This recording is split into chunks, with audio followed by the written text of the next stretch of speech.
Durante casi 8 siglos, los musulmanes estuvieron asentados en gran parte de lo que hoy conocemos como España y Portugal. En este periodo de tiempo, en Al-Ándalus se vivió una época de innovaciones y conocimientos, muchos de los cuales siguen vigentes en la actualidad. El legado científico de lo árabe en Al-Ándalus es sin duda una de las grandes capitales que posee la cultura europea y mundial. Algunos de los personajes de la España no andalusí venían a curarse con los médicos árabes, o sea, realmente era la cuna del saber médico. Se podría hacer una larguísima relación de andalusíes ilustres. Sin ellos no podríamos entender buena parte de los conocimientos actuales. ¿Quiénes eran esos médicos andalusíes? ¿Hasta qué punto aquellos sabios han influido en la medicina y farmacología actuales? Al-Zahrawi fue un médico y lo conocemos sobre todo por su obra. Su obra es una inmensa compilación de cerca de 1500 páginas de todos los aspectos de las diversas ramas de la medicina, acabando con un apartado dedicado a la cirugía. Toda mi experiencia y conocimientos se concentran en esta extensa obra. Han sido 40 años escribiendo de la forma más sencilla y didáctica lo que un médico ha de saber de este oficio. Escribió este manual porque debía tener un grupo de discípulos a los que enseñar y porque en aquella época no había muchos manuales. En el tratado de Al-Zahrawi se dedica una amplia descripción a los procesos que tienen que ver, por ejemplo, con oftalmología, traumatología, odontología, etc. Aquí toda persona que se dedique a este menester encontrará respuestas a cualquier problema de salud. Desde curar caries o escayolar una pierna, hasta intervenir mediante cirugía la dolencia del enfermo. Al-Zahrawi nació en Medina del Sahara, vivió 78 años y dejó un legado extraordinario para la cirugía. Los principios que fundamentó Al-Zahrawi dan origen realmente al atlas quirúrgico actual. Sin Al-Zahrawi no sabemos cuándo se hubiera iniciado el diseño de la cirugía moderna. ¿Por qué es su legado tan importante en la cirugía actual? ¿Las operaciones que hoy conocemos serían muy diferentes sin las aportaciones de este sabio andalusí? Además de Al-Zahrawi, una gran cantidad de médicos, a partir de finales del siglo IX, dejarán una evolución bastante notable en todos los ámbitos de la medicina. Como por ejemplo Al-Ghafiqi, que de Córdoba desconocemos prácticamente cómo fue su vida, sí que conocemos su obra y conocemos su descripción de cómo era una operación de cataratas. Padecer la enfermedad de la catarata era muy traumático porque a la persona le impediría hacer las labores que eran de aquella época agrícolas o actividades ganaderas y sobre todo era muy importante en actividades de guerra no poder realizar una visión correcta. Por lo tanto, la pérdida de visión en todas las épocas es un drama, pero en la Edad Media mucho más. La técnica de la operación de las cataratas en Al-Ándalus era conocida en Oriente, pero también era conocido en el mundo griego y el mundo romano. Hace más de 1000 años, en la península ibérica, médicos como Al-Ghafiqi ya realizaban operaciones de cataratas. Pero, ¿cómo eran aquellas intervenciones quirúrgicas? ¿Recuperaba el paciente la visión del ojo? ¿Utilizaban alguna clase de anestesia? Sabemos que para ciertas operaciones de cirugía sí que se utilizaban anestésicos. No se dicen para este caso concreto, luego podemos pensar que no. Al-Ghafiqi curiosamente describe cómo colocar al paciente. Él ponía al paciente de frente suyo, sujetaban la cabeza y entonces él accedía al ojo por la parte superior. Y con un punzón que tenía una cabeza puntiaguda pero triangular, se presionaba, se hacía una pequeña hendidura en la superficie y se presionaba el cristalino hasta que se desplazaba hacia un lado la catarata. Simplemente se retiraba el cristalino vitrificado, luego no se recuperaría más que parcialmente la visión.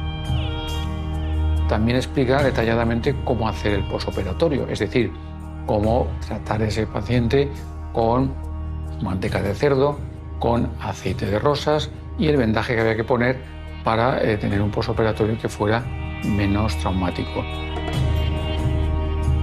El haber perfeccionado mucho la técnica andalusí, el tener una tecnología que sea muy avanzada, ha permitido que un problema que podía ser muy extenso tenga una solución bastante rápida hoy en día. Al-Gafeki fue uno de los primeros cirujanos que se atrevió a operar cataratas en la península ibérica. Pero ¿sabemos si alguno de los conocimientos que aplicaba se siguen utilizando en la oftalmología actual? Al-Gafeki era un adelantado en su época. Él describe perfectamente una cosa muy curiosa que hacemos hoy en día, que es tapar el otro ojo que nos vamos a operar para evitar que hubiera movimiento. Entonces, al final, podemos decir que Al-Gafeki dio muchas pautas que efectivamente hoy en día se trasladan a nuestra época. Los lazos de unión entre Al-Ándalus y el resto del mundo musulmán permitieron la recepción de nuevos descubrimientos médicos. Unos conocimientos que llegaron a la península de las formas más diversas. Hay una enorme cantidad de andalusíes que van a Oriente a hacer su peregrinación a la Meca y aprovechan para formarse en ciencias de la religión, pero también en astronomía, matemáticas y medicina. De modo que todos estos médicos que vuelven con esa formación en medicina acabarán contribuyendo a una elevación del nivel de conocimientos que se desarrolla en la península ibérica. Gracias a estos viajes, los andalusíes entraron en contacto con los sabios más reputados del mundo islámico. Ibn al-Haytham es seguramente el gran físico del siglo X. Es un hombre con una formación polifacética que incluye estudios médicos, estudios astronómicos, estudios matemáticos. Sabemos poco de su vida, pero sí que hay una anécdota común a diversas fuentes, que es la anécdota de hacerse pasar por loco.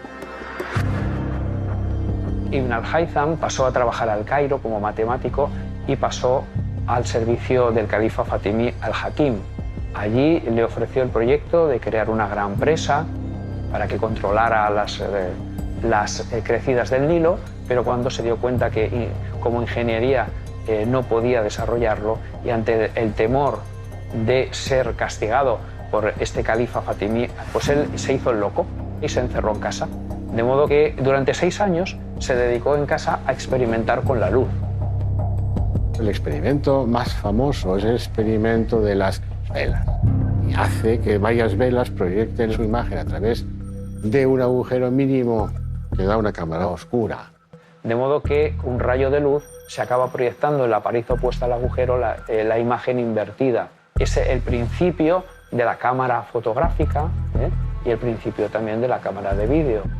La cámara oscura es un conocimiento muy antiguo. Los griegos lo conocían, por lo tanto no es una novedad para Ibn al-Haytham. Lo que es una novedad es el uso que hace de la cámara oscura para confirmar sus teorías. Y gracias a las aportaciones de la experimentación de Ibn al-Haytham, ayuda a entender cuál es el funcionamiento del ojo humano. Las innovadoras ideas de Ibn al-Haytham revolucionaron las teorías de la visión que se habían dado por válidas desde los tiempos de los griegos. En la época clásica, tanto Galeno como Platón como Aristóteles explican la visión como que sale un fuego ígneo del interior del ojo y cuando se junta con la luz exterior acaba formando la imagen. Lo que él consigue es explicar cómo el cristalino puede proyectar una imagen dentro del ojo, que esta imagen después, a través del quiasma de los nervios, llega al cerebro. Además de la oftalmología, algunos médicos andalusíes se preocuparon también del cuidado de los dientes. ¿Cómo era la odontología que se practicaba hace más de 1000 años? ¿Conocían los implantes o los empastes como ocurre en la actualidad?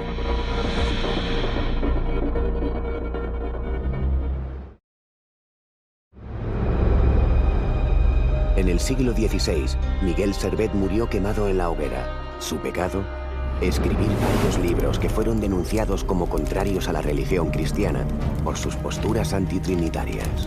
Además, este aragonés se atrevió a publicar una serie de teorías médicas que ponían en jaque el conocimiento sobre fisiología de aquel momento. Tradicionalmente a Miguel Servet se le ha otorgado el origen de la teoría de la circulación pulmonar. Miguel Servet nos dice en una de sus obras que la sangre no circula dentro del corazón, no pasa del ventrículo derecho al ventrículo izquierdo, sino que circula a través de las arterias pulmonares. Pero en el siglo XIII, un médico sirio-egipcio llamado Ibn an-Nafis escribió un tratado importante para la medicina. Ibn an-Nafis incluyó esta descripción 3 siglos antes que Miguel Servet. Por tanto, hay que decir que se adelantó en la descripción de lo que es el fenómeno de la circulación pulmonar. Miguel Servet recogió en sus obras las mismas ideas que Ibn an-Nafis había desarrollado en Egipto. ¿Cómo es posible que este descubrimiento pareciera calcado al de Ibn an-Nafis? ¿Pudo este aragonés tener acceso a la obra del médico sirio?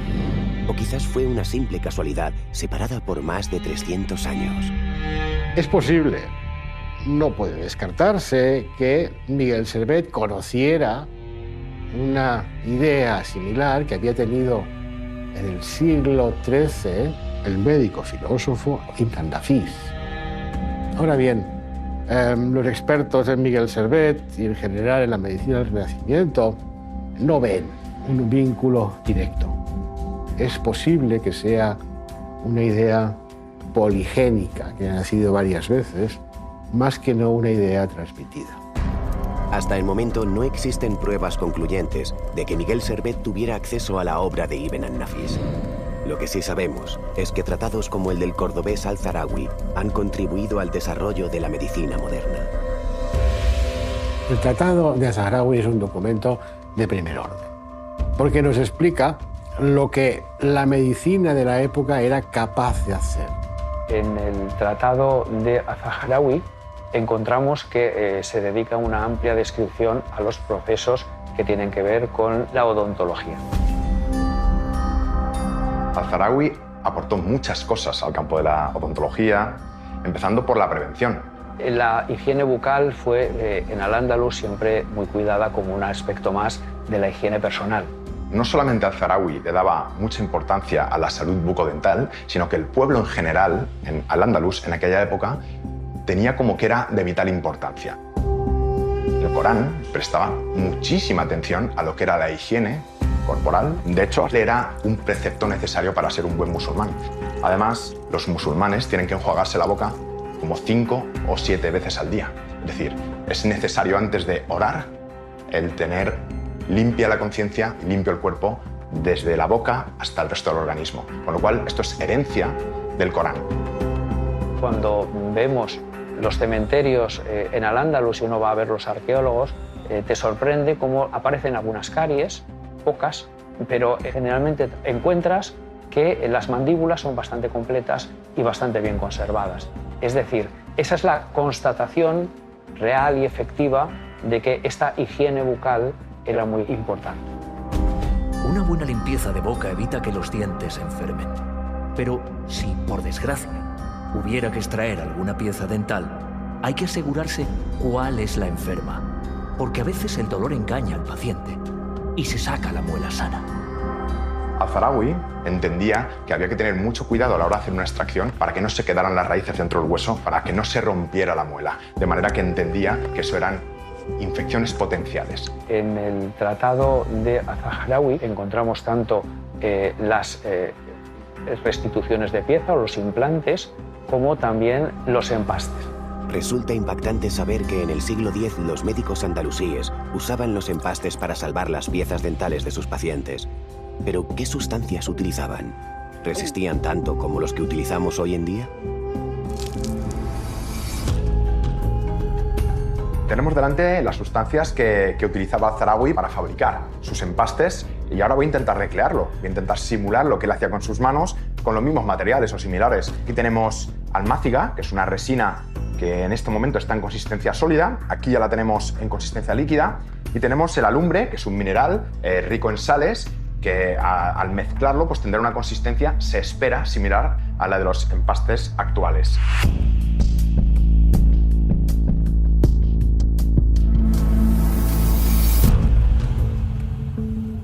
Vamos a compararlo con lo que es una resina compuesta de un empaste actual. Aquí podemos visualizar cómo la consistencia del empaste tradicional y la consistencia del empaste que se utilizaba en Al-Ándalus por Al-Zahraoui puede incluso por el color llegar a ser similar. Vamos a simular lo que sería un empaste. Aquí podemos ver, por ejemplo, esta muela en la cual he provocado una cavidad. Llama mucho la atención que en su momento ya se pensara en que se podía aplicar determinadas sustancias para que no se infectara más y además protegían la muela para que no se rompiera. Fijaos que en unos pocos segundos se ha adaptado perfectamente a todas las paredes de la cavidad que yo he generado, con lo cual me encuentro gratamente sorprendido por la respuesta que ha tenido la mezcla de estas dos sustancias naturales que utilizaba Zahraoui en la época para crear o fabricar estos empastes, porque da la sensación de que la consistencia es muy similar a la de los empastes actuales, incluso la coloración y la manera de trabajar el material, pero he visto que en unos pocos segundos solidifica de manera definitiva, con lo cual el único pero que les pondría es que había poco tiempo de trabajo. Es impresionante el legado que nos ha dejado Al-Zahraoui con respecto a la salud de la boca. Esto, tratándose de hace más de 1000 años, pues lógicamente es un hito que ha marcado completamente la odontología y la ciencia.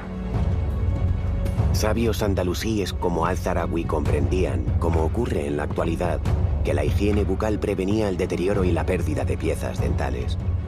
¿Cómo se limpiaban los dientes hace 10 siglos? ¿Conocían los dentífricos y los cepillos como los que usamos a diario?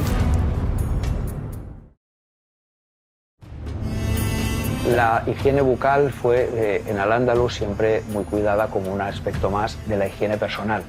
De hecho, siempre se recuerda que el profeta Mahoma utilizaba el siwak.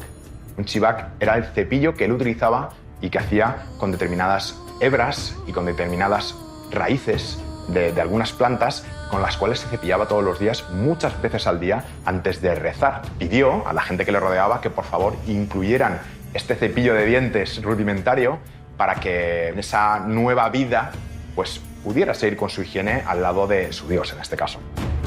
Los primeros musulmanes ya usaban unos rudimentarios cepillos de dientes para prevenir caries y posibles infecciones bucales. Esto nos lleva a preguntarnos si acompañaban el cepillado dental con dentífrico como hacemos en la actualidad. El legado que nos ha dejado Al-Zahraoui con respecto a la prevención, verán, los dentífricos que utilizaron en la época eran precisamente para evitar que se forme placa dental, evitará que se inflamen las encías y así prevenir estas dolencias. ¿Sabemos cómo era aquella pasta de dientes que se utilizaba hace más de 1000 años? ¿Con qué sustancia se elaboraba? Ahora vamos a simular lo que era la pasta dentífrica de la época. De hecho, aquí tenemos el hidróxido de calcio. Para conseguir esta sustancia, los médicos de la época utilizaban sales cáusticas que mezclaban con agua destilada, la dejaban reposar durante 3 días y ponían un paño húmedo para conseguir esta consistencia de hidróxido de calcio. Aquí lo tenemos ya hecho directamente y le ponían algunas esencias de frutas, como por ejemplo esta esencia de uva, pues para darle un aroma a la pasta dentífrica que fuera más agradable para el paciente.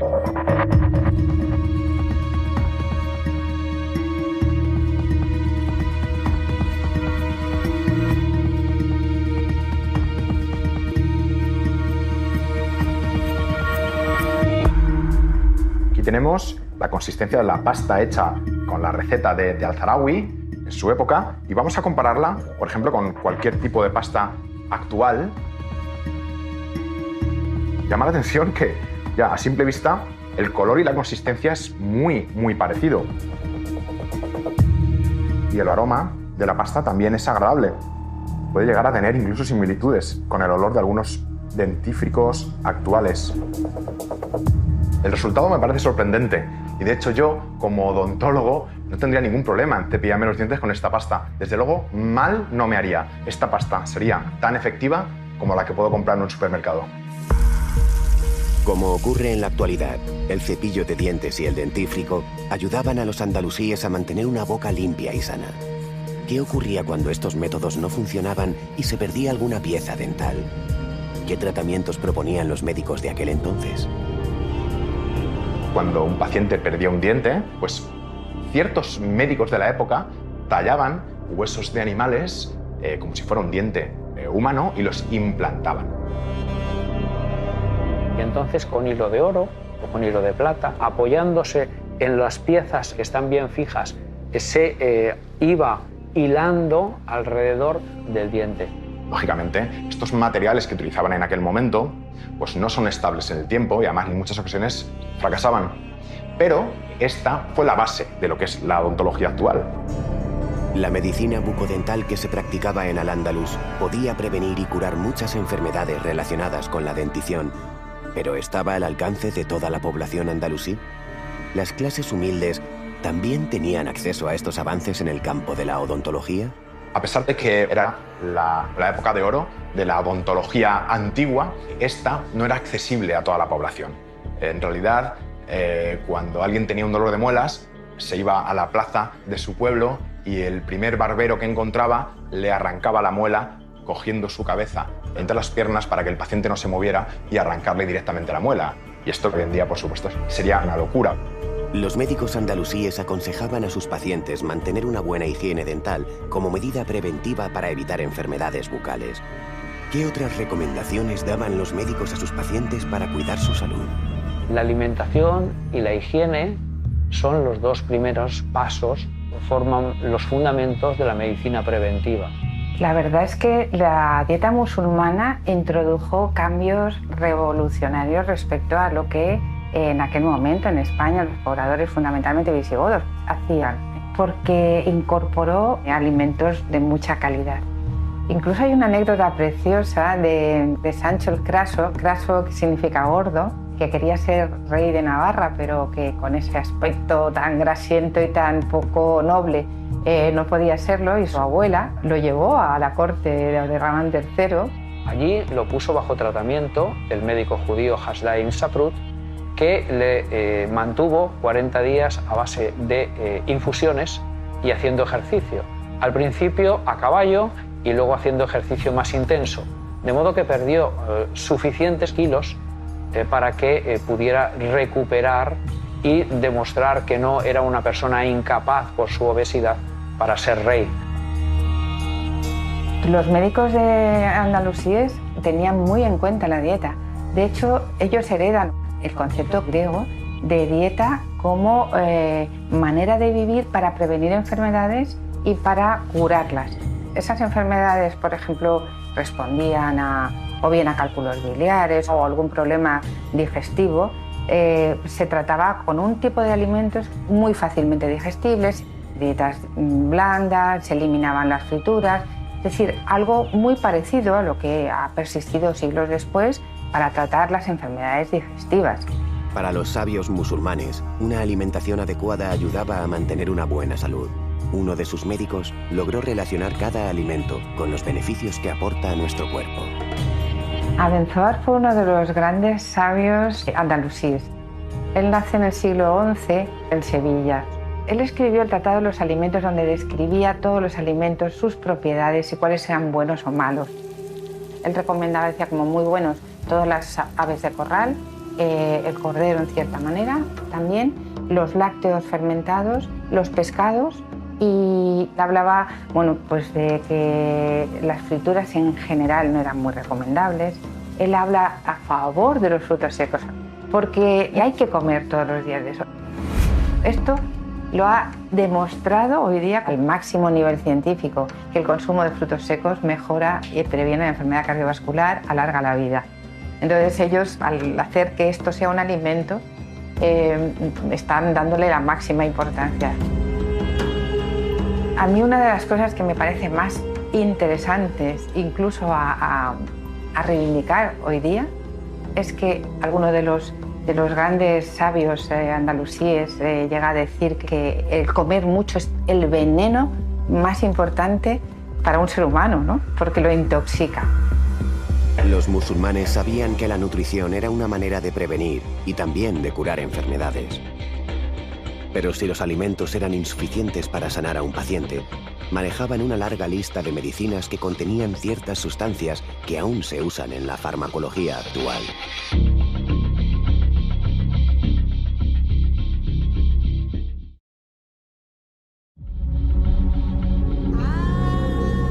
Al-Ándalus es un mundo sometido a los episodios graves para la población, causados, por ejemplo, por cualquier tipo de virus, de bacteria que se descontrole en una cierta época.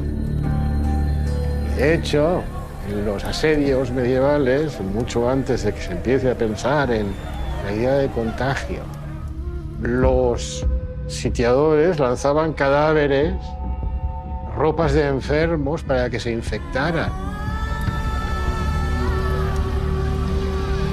En la última parte histórica de Al-Ándalus, siglo XIV, hay una epidemia de peste que, en principio, todos los historiadores admiten que no había habido nada parecido anteriormente, la llamada peste negra de 1348. La peste negra asoló el Mediterráneo y asoló también buena parte del centro de Europa, y como tal también a la península ibérica. Se dice que había 6 millones de habitantes y quedó reducido a 2. Y en Al-Ándalus, juntamente en el Reino de Granada, no tenía por qué ser distinto, y por tanto, si el reino nazarita tenía, vamos a suponer, 300.000 habitantes, es posible que 100.000 perecieran en la epidemia. Los médicos de la época dicen que en 24 horas desarrollaba síntomas y que incluso se moría muy rápidamente. Eso generó bastante pánico en la gente. La peste negra se llevó a un alto porcentaje de la población de la península ibérica. ¿Se enfrentaron los andalusíes a esta pandemia o interpretaron que era un castigo divino como ocurría en otros puntos de Europa? Ibn Hátima es un médico, un granadino muy importante del siglo XIV, que tiene que enfrentarse con la peste en Almería, y la vive y después nos la explica. En el Tratado de Ibn Hátima se recomienda la fumigación de viviendas, el aislamiento de enfermos, la limpieza de las ropas, la limpieza de la casa. Es decir, una serie de medidas que nos suenan hoy en día como muy actuales. Algunos sabios en ese momento tienen un atisbo, en principio, de evitar la enfermedad confinándose en sus domicilios, y no tuvieron problemas con la peste, pero esto hay que interpretarlo como una observación, no es una recomendación para la población. Ibn Hátima nos explica las circunstancias en que se desarrolla la peste. Y entonces es cuando aquí hay las observaciones interesantes. Observa que la peste se contagia de persona a persona. Esta idea de contagio es una idea revolucionaria para la ciencia de la época. En la medicina andalusí destacaron muchos sabios, pero hubo uno que brilló sobre el resto. Un médico cuyo legado aún perdura en la actualidad. En el tratado de Az-Zahrawi, en el Kitab al-Tasrif, encontramos que se dedica una amplia descripción a los procesos que tienen que ver con traumatología. Y es con Az-Zahrawi que se convierte en una disciplina médica articulada y bien organizada. La verdad es que fue un personaje súper revolucionario, porque podemos decir que es un autor que redactó su obra en el siglo XI. Por ejemplo, él ya habla de una especie de yeso que se pone en la dislocación de cualquier zona del cuerpo. Pues eso son escayolas. En lo que a huesos se refiere, he encontrado en elementos tan simples como la harina y el huevo la solución perfecta para que las vendas queden tan duras como las piedras. De esta manera, las piernas o los brazos quedan totalmente inmovilizados, disminuyendo por la gracia de Alá el tiempo de curación del enfermo. De Al-Ándalus nos ha llegado mucha información sobre médicos, y curiosamente todos eran hombres. ¿Qué ocurría con las mujeres? ¿Podían ejercer esta profesión? Las respuestas las encontramos en el tratado de otro hombre, el sabio Al-Zahrawi. Al-Zahrawi era discípulo de Arib y Said, el cual fue el primer autor de un tratado completo hispanoárabe sobre obstetricia y pediatría. Al-Zahrawi, en su gran tratado médico, trató poco sobre obstetricia. porque no era común que los médicos del Al-Ándalus se dedicaran a la obstetricia, porque el pudor de las mujeres a presentar su cuerpo desnudo ante ellos les llevaba a rechazar la presencia de médicos varones. En el Al-Ándalus, cuando una mujer daba a luz, necesitaba una profesional.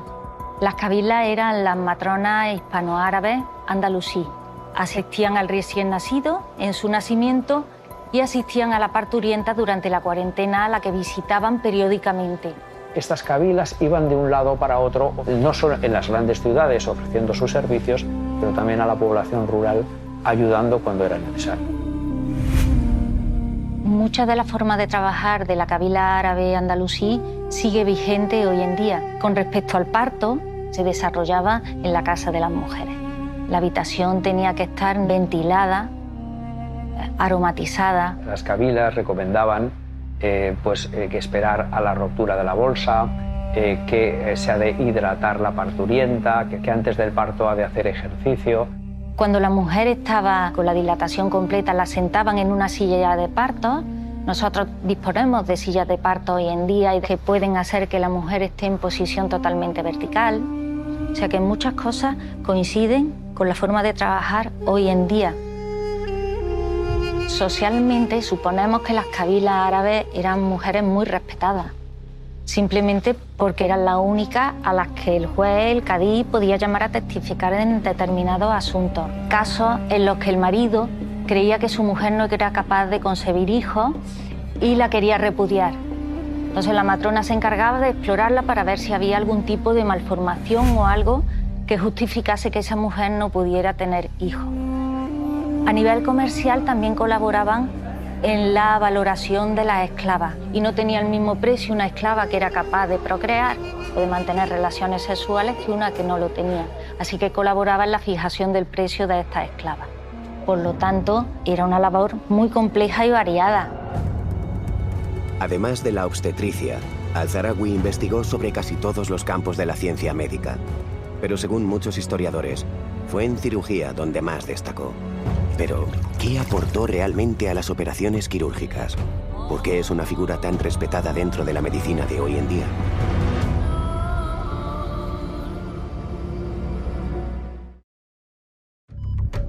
En la actualidad, la medicina se suele ejercer en hospitales o consultas. Imaginamos que hace 10 siglos la situación sería muy diferente. Aquellos médicos andalusíes, ¿dónde trataban a sus pacientes? La medicina científica es una medicina relativamente cara, que está sobre todo al alcance de las clases altas. En este sentido, es el palacio y su entorno, la dinastía califal y todos sus satélites los que promueven en buena medida este florecimiento de la medicina. Los mejores médicos ejercían su profesión en palacio al servicio de las clases altas andalusíes. Una situación muy diferente era la que vivía el resto de la sociedad.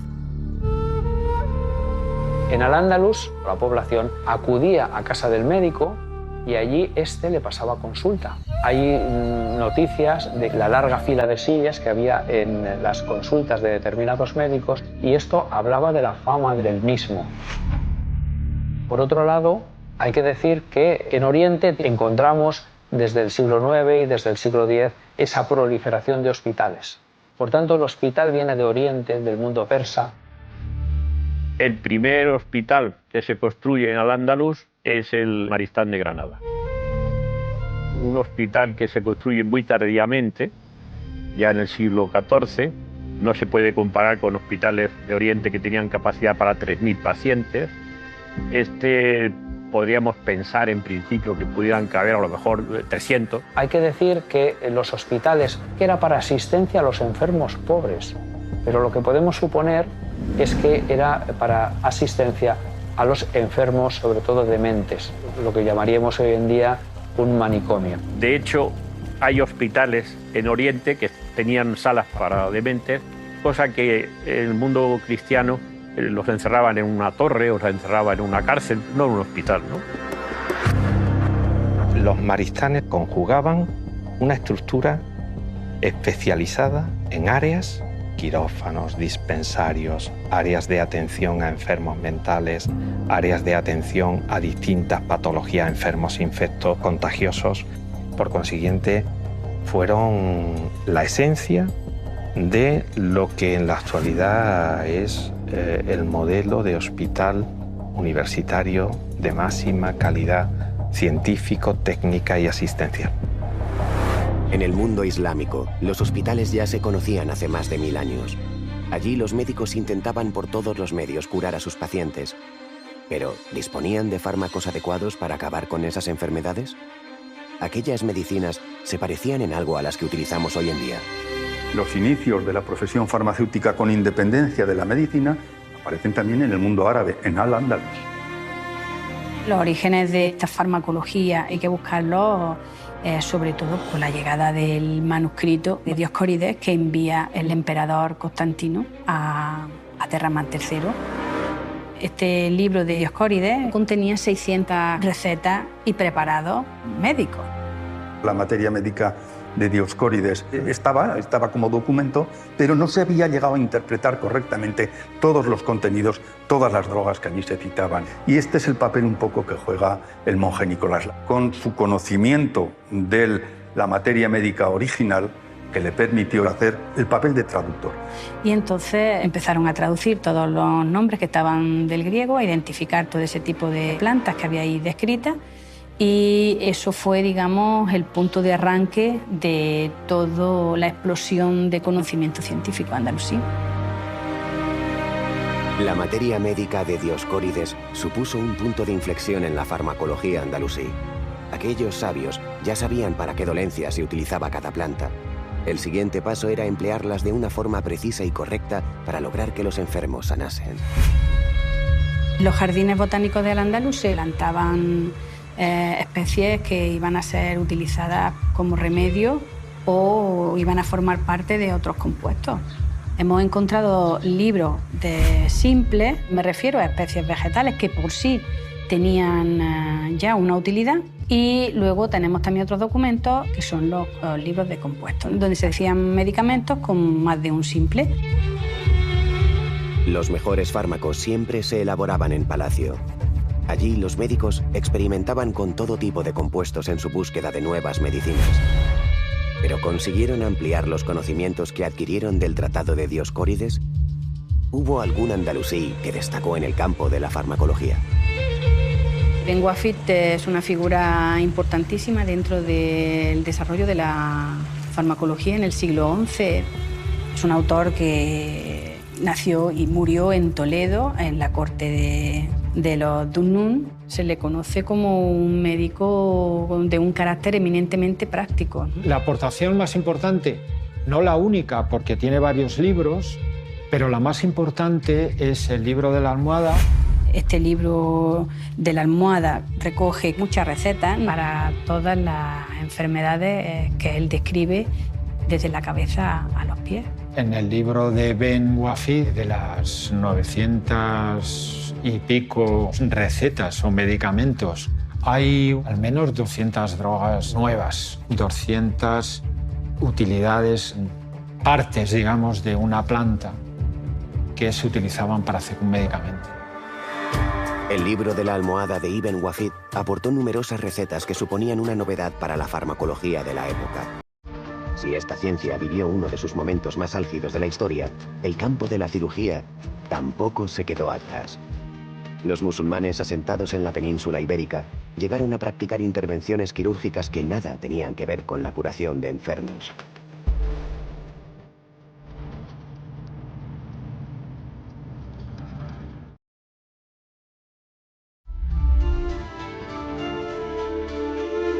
El embellecimiento y la higiene eran costumbres muy arraigadas en Al-Ándalus.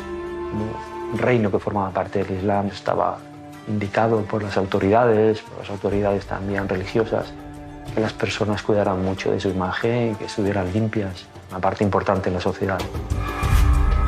Esta preocupación por la higiene y también por el embellecimiento, ¿tuvo alguna repercusión en la medicina? Hubo médicos que se volcaron en solucionar problemas relacionados con la estética.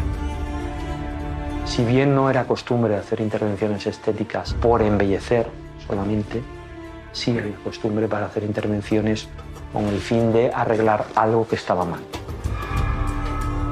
Hay evidencias de intervenciones estéticas en Al-Ándalus. Por ejemplo, narices gordas o grotescas o personas que tienen los labios muy gruesos y que al sonreír no muestran los dientes, orejas mal formadas. También aparece descrita en los tratados de Al-Zarawi. En el campo de la cirugía plástica estética hay documentos muy antiguos. Por ejemplo, en la India antigua ya había tratados donde se explicaba cómo hacer una reconstrucción nasal. En Grecia hubo publicaciones también importantes de algunos procedimientos estéticos, pero sobre todo en Al-Ándalus se habló con más claridad de cirugía plástica. Entonces, la cirugía plástica actual le debe muchísimo publicaciones de Al-Ándalus de esa época. Si los médicos andalusíes se atrevían a hacer intervenciones para corregir defectos físicos, ¿qué otras operaciones quirúrgicas realizaban? ¿Utilizaban técnicas que aún se emplean en la cirugía actual? Al-Zarawi, en el Tratado Al-Tasrif, él menciona técnicas quirúrgicas convencionales, como es el uso de la seda como material de sutura. Seda que todavía hoy utilizamos exactamente igual. También utilizaba tripa de animales, tripa de gato, para ligar vasos, para hacer suturas, porque las tripas de gato es material biodegradable y el cuerpo lo absorbía. Todo indica que las operaciones de cataratas se realizaban sin ninguna sustancia para calmar el dolor. Pero ¿qué ocurría cuando los cirujanos tenían que abrir los cuerpos de sus pacientes? ¿Utilizaban algún tipo de anestesia? La anestesia hasta el siglo XVII y XVIII realmente no existía como tal.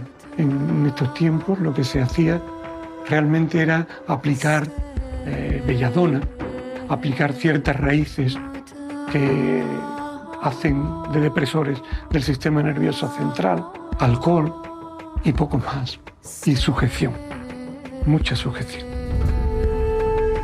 Con Al-Zahrawi la cirugía sube a un nivel desconocido y hay que decir que es el padre de una cirugía que se utilizaban como tratamientos simples para la curación de enfermedades. ¿Por qué? Por lo que suponía de dificultades con la hemostasis, frenar las hemorragias y también de dificultades de infecciones del cuerpo del paciente.